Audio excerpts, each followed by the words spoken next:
I'm Lauren Desai, and I am the owner-operator of Aperture Cinema.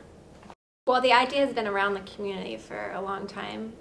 We sort of needed an art house cinema, and back in 2009, I really was tired of waiting for somebody else to do it, and just wrote a business plan, found some investors, and it took off really quickly. So River Run Film Festival is now in its 16th season, and we have sort of a year-long relationship where we're just both trying to promote the art of film and get more people to come and enjoy it.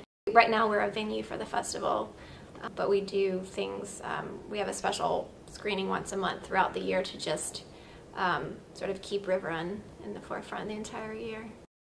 We're a lot smaller, and I think that gives us more of an intimate feel. And we do serve beer and wine, so I think that makes our audience a little bit more refined and to some degree.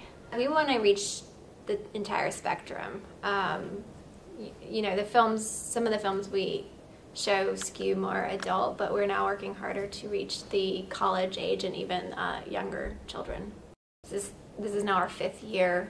We wanted to really represent what an art house should be, and so we're showing more older films, and you know, one of the series we're doing is called Night Shift, and that's more for a younger crowd, showing films from the 70s, 80s, and 90s that were, you know, fun, camp, cult films, representing the art of film for the community that calls itself the City of Arts and Innovation. I think is important to both of us.